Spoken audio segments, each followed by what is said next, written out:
Allah Karim, Karim, Karim, Rahman Rahim, Rahim, Rahim. Qum lil ibadah talqa as-sa'adah, talqa as-sa'adah, talqa an-na'im. Allah Karim, Allah Karim. Assalamualaikum warahmatullahi wabarakatuh. Bismillahirrahmanirrahim.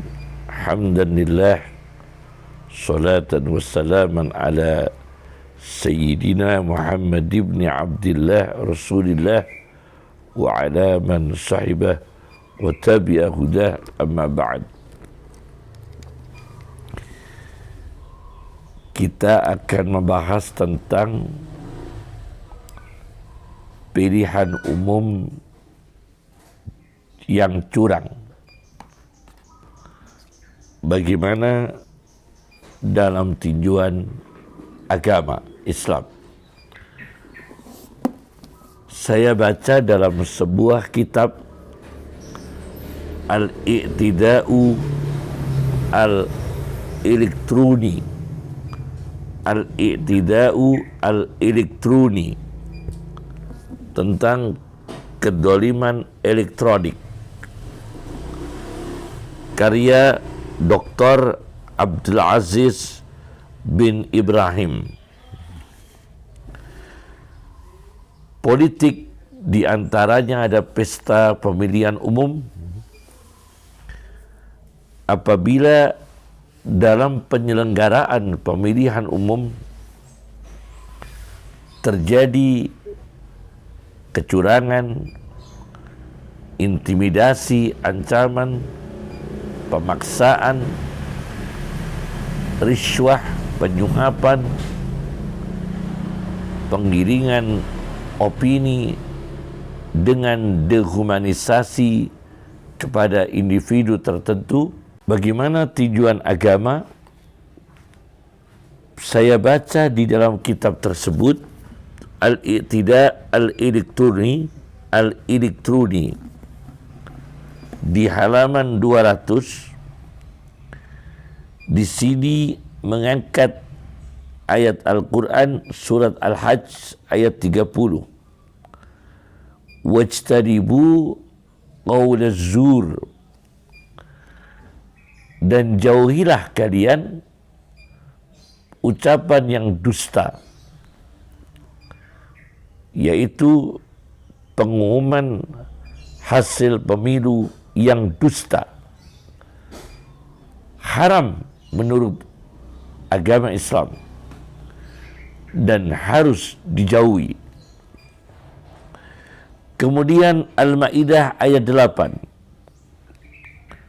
Ya ayyuhalladzina amanu kunu qawwamina lillahi syuhada'a bil qisti.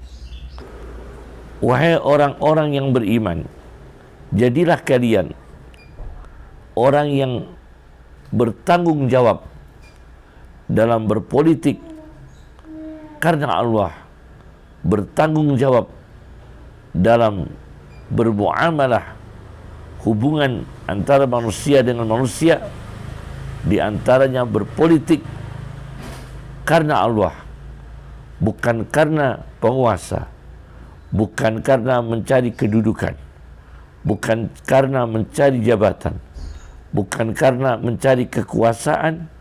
Syuhada'a bil qisti, dan menjadi saksi dengan adil. Penyelenggara pemilihan umum bersaksi dengan adil. Lembaga-lembaga yang terkait dengan politik bersaksi dengan adil. Kekuatan polisi maupun militer ikut berpartisipasi dalam kesaksian dengan keadilan. Jangan takut, tapi kalian akan berhadapan dengan Tuhan yang Maha Esa, Allah Subhanahu wa Ta'ala, yang mewajibkan manusia untuk berdiri tegak, bertanggung jawab karena Allah, dan bersaksi dengan keadilan. Sudah tahu itu kecurangan, saudara harus bersaksi dengan adil, bicara dengan jujur, bicara dengan kebenaran, punya nurani, punya iman, punya naluri, punya akal sehat, punya jiwa, dan berpikir akibat kecurangan dalam berpolitik, kecurangan dalam berpemilu, penderitaan bagi bangsa, negara, dan saudara sebagai warga negara akan juga mengalami penderitaan. Cucu-cucu saudara akan juga mengalami penderitaan. Keluarga saudara yang mendukung kecurangan, mendukung ketidakadilan, keluarga saudara, famili saudara, tetangga saudara akan juga mengalami penderitaan. Saudara manusia, ingatlah bahwa saudara jangan membuat penderitaan pada manusia. Kemudian yang ketiga, yaitu Rasulullah SAW memberikan contoh-contoh dosa-dosa besar, di antaranya menyekutukan Allah, al-isyraku billah, durhaka kepada dua orang tua, uququl walidain. Yang ketiga, qauluz zur, perkataan yang dusta. Ini di halaman 200 sampai 201. Kemudian bagaimana hukumannya bila penyelenggara pemilihan umum, lembaga-lembaga terkait pemilihan umum, bahkan intelektualnya, bahkan ada pengusahanya yang terlibat, bahkan ada ulamanya yang terlibat, maka ada hukuman pemalsuan, hukuman pendustaan dalam wilayah publik. Bagaimana? Saya baca dalam kitab Al-I'tida' Al-Elektroni karya Dr. Abdul Aziz bin Ibrahim, ketika zaman Umar bin Khattab diceritakan ada orang yang membuat stempel dengan digambar, diukir dengan stempel perbendaharaan negara, Baitul Mal, yaitu lembaga yang tempat uang negara. Dia membuat stempel palsu seperti stempel lembaga keuangan negara, Baitul Mal, untuk mendapatkan uang haram. Fa'akhudha bihi mailan.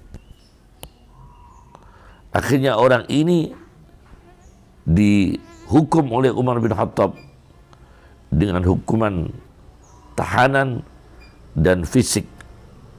Dicambuk 100 kali. Fadarabahu 100 kali. Kemudian wanafah, dibuang penjara, dihukum fisik, cambuk 100 kali, dan dibuang di pengasingan. Itu kejahatan pemalsuan stempel. Maka kejahatan ini kalau dihukum Umar bin Khattab ini, kalau diadopsi untuk orang yang melakukan kecurangan dalam pilihan umum, barangkali hukum ini bisa dijadikan sebagai pertimbangan, dianalogi, atau mungkin diadopsi.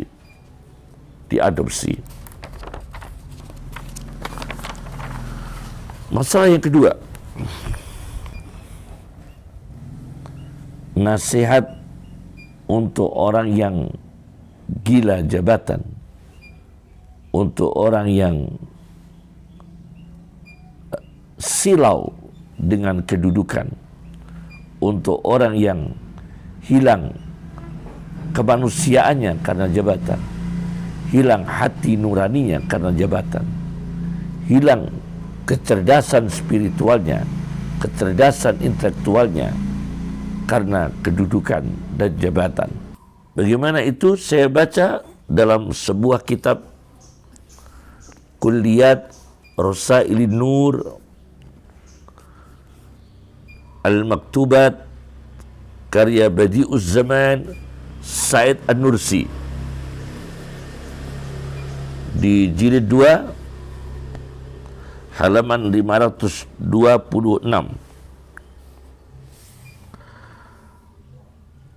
Orang yang gila jabatan, hubbul jah, gila kekuasaan, bagaimana untuk konseling pada jiwanya? Bal innahu yatrudu an nafsihi, balik sesungguhnya dia harus berusaha mengusir dari dirinya adadan sejumlah bilangan minas sa'abin, dari ular-ular, wa yajidu badalan anha, dan menggantikan dari ular-ular itu, menemukan pengganti dari ular itu, kasiran min mahluqatin mubarakah, masih banyak makhluk-makhluk yang barakah, sadiqan lahu, bisa dijadikan sahabat, fayasta'nisu bihim, terhibur dengan makhluk yang barakah yang dijadikan sahabat. Orang yang punya tipologi hubbul jah, dia harus menyingkirkan ular-ular di sekitarnya, berganti dengan makhluk-makhluk yang barakah yang bisa dijadikan sahabat dan membawa hikmah kebijaksanaan, membawa barakah untuk dirinya, untuk bangsa dan negara. Maka di sini ada keterangan, walakin bisyarti ittikhadil ikhlas waridallahi asasan lahu. Orang yang punya karakter hubbul jah, cinta kedudukan, entah itu negarawan, intelektual, ulama, pemikir,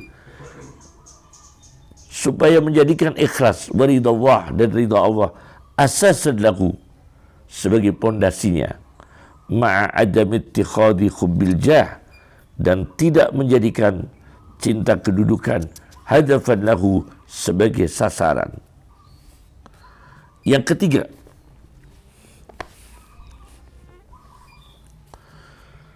tanggung jawab manusia beragama dalam pemilihan umum untuk memilih pemimpin. Saya baca di dalam Mausu'ah Al-A'mal Al-Kamilah Yusuf Al-Qardawi di jilid 27. Jilid 27. Ini kitab lengkapnya saya punya, kalau tidak salah 105 atau 106 jilid ya.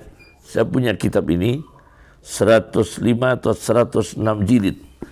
Ini di jilid 27. Kumpulan karya-karya Yusuf Al-Qardawi di halaman 193 194.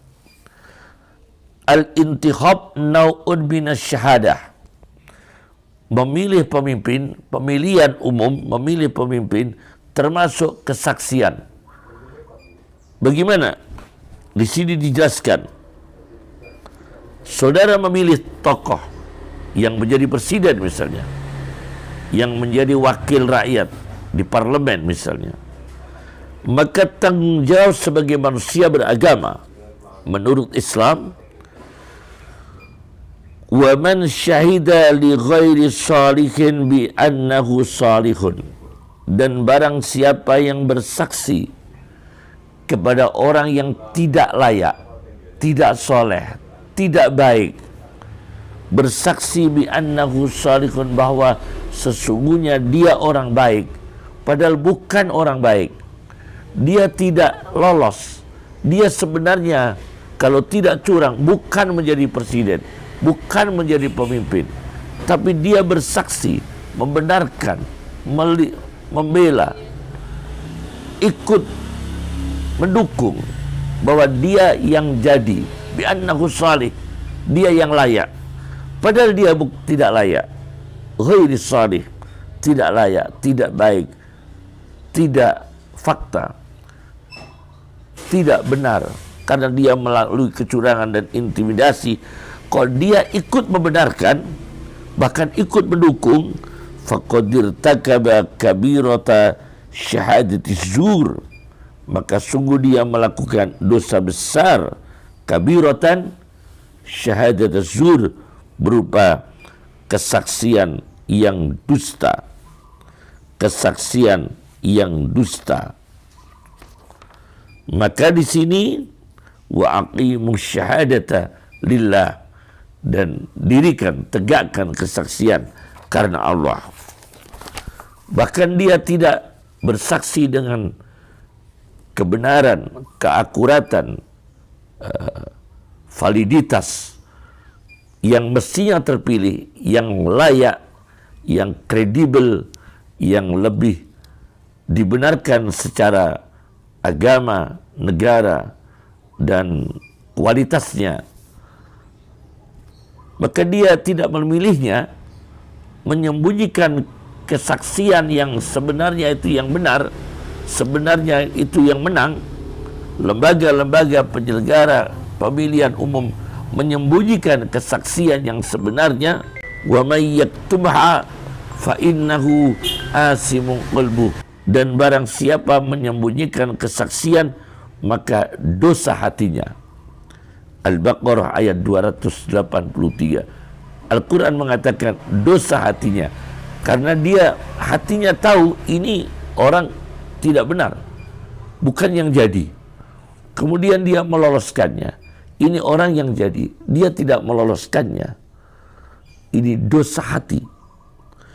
Awas, kena liver, kena jantung, akan digerogoti oleh siksa-siksa yang berkaitan dengan organ hati, karena dia memulai dengan hati yang busuk, hati yang berdosa, menyembunyikan kesaksian.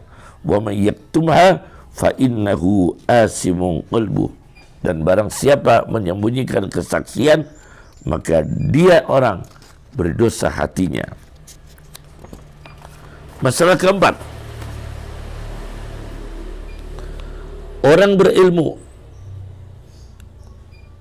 ulama, negarawan, cendekiawan, usahawan, malah mendukung hasil pemilihan umum yang curang. Bagaimana ini? Dia mengabaikan, mereka meremehkan, mereka tidak mau menerima nasihat dari ulama yang jujur, dari intelektual yang jujur, dari akademisi yang jujur, dari politikus yang jujur. Ini orang seperti diceritakan oleh Profesor Dr. Yusuf Qaradawi di dalam Mausu'ah Al-A'malil Kamilah yang jilid 29. Ini jilid 29, tadi jilid 27. Ya, kalau ini jilid 27, yang ini jilid 29. Fiqh Siyasah, kedua-duanya di bagian Fiqh Siyasah. Nah, di halaman 155 menggambarkan seorang tokoh ulama Mesir. Saya tidak sebut namanya, meskipun di sini disebut namanya, membela rezim yang curang, yang diktator yang sewenang-wenang, kemudian sikapnya terhadap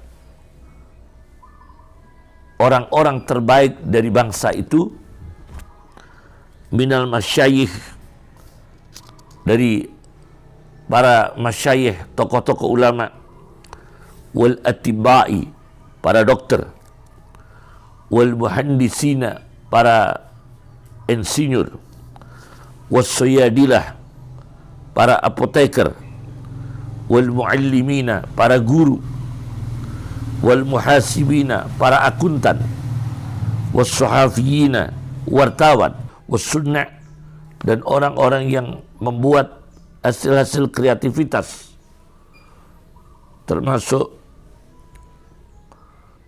arsitek, wal fallahin, para petani. Ulama ini mengatakan tentang mereka, karena ulama ini, seorang ulama Mesir ini mendukung kekuatan politik yang tidak benar. Innahum aubas, mereka ini rakyat jelata. Dengan kata aubas, bagikan kudis. Aubas jamak dari kata wabas.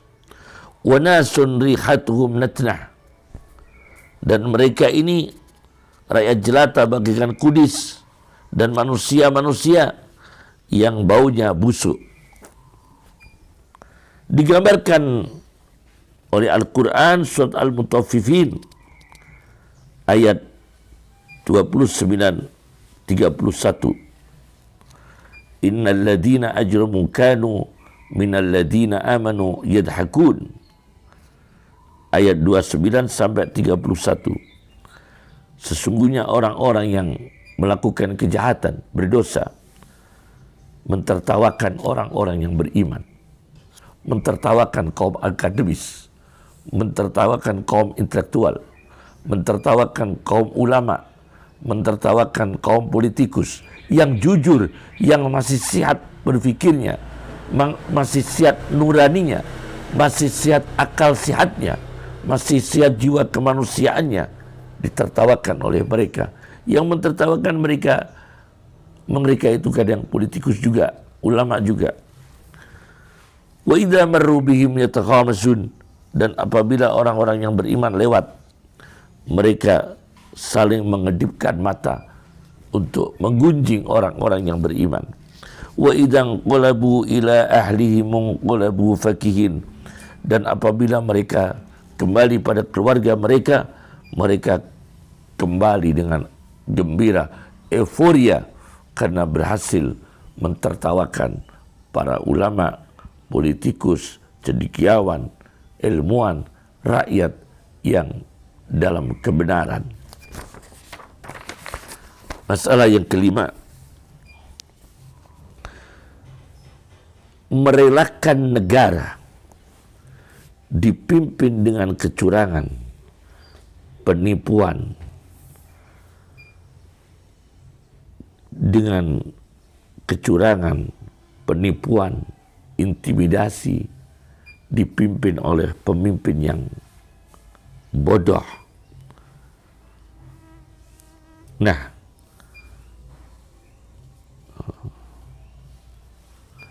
ini sangat-sangat berbahaya dan sangat bertentangan dengan ajaran Nabi Sallallahu Alaihi Wasallam.